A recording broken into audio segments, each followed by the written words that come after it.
জাতিসংঘের কনফারেন্সে গিয়ে ডিম মারবেন, এয়ারপোর্টে কাউকে দেখলে হেনস্থা করার চেষ্টা করবেন, অক্সফোর্ডে গেলে হচ্ছে নোংরামি করবেন, মানে এটাই কি সুস্থ রাজনীতি? এটা কি কোনো সুস্থ মানুষের কাজ? আপনারা নিজেরা কর্মসূচি দিলেন, তারপর কর্মসূচিতে ঠিকঠাকভাবে সুযোগ সুবিধা করতে না পেরে পুলিশের চড় থাপ্পড় ধাক্কা খেয়ে যখন দেখলেন যে কোনোভাবেই তাদেরকে হেনস্থা করা যাচ্ছে না, তখন আপনারা কি করলেন? পুলিশের সামনে গিয়ে সমানে চিল্লাচ্ছেন, he is a terrorist, he is a terrorist. Terrorist, terrorist, Hasnat terrorist, terrorist, terrorist, Hasnat terrorist, terrorist, terrorist. ভাই দেখুন, এই চিৎকার শুধু মানে হাসনাত সাদিক এদের বিরুদ্ধে না, এই চিৎকার পুরো বাংলাদেশের বিরুদ্ধে। এখন একজন বিদেশি পুলিশ মিডিয়া বা একজন বিদেশি দর্শক, সে তো আর বাংলাদেশের রাজনীতি বোঝে না।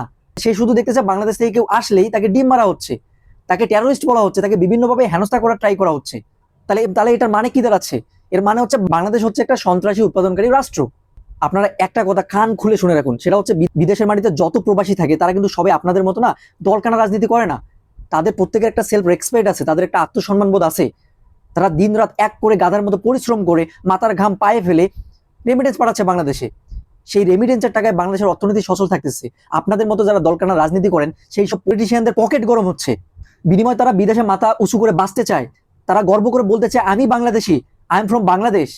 কিন্তু এই সব নোংরামি চলতে থাকলে না 2 দিন পর দেখবেন যে পরিস্থিতি এমন হবে যে বাঙালি, বাংলাদেশ এই সব নাম শুনলে না বিদেশিরা হচ্ছে থুতু দিবে।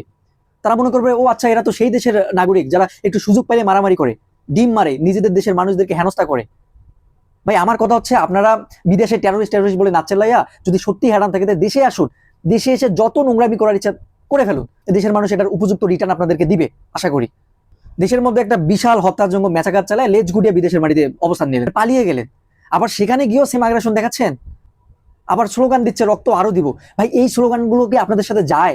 আপনারা বলুন যে রক্ত আরো নিব, কি হলো? আপনারা যে এত এত কর্মসূচি করলেন, এত এত কাহিনী করলেন, কি হলো? তারা তো ঠিকই সফলভাবে প্রোগ্রামটা পরিচালনা করলো, সম্মানের সহিত সেখান থেকে বেরিয়ে আসলো। বিনিময়ে আপনারা কি পেলেন? ওই কিছু পুলিশের চট থাপ্পড় ধাক্কা, হ্যাঁ, আর কিছুদিনের জন্য ফ্রিতে প্রিজন ভ্যানে চলে হাওয়া বাতাস খাওয়ার সুযোগ। প্রত্যেক দলেরই উচিত এইসব নোংরা রাজনীতি থেকে বেরিয়ে আসা।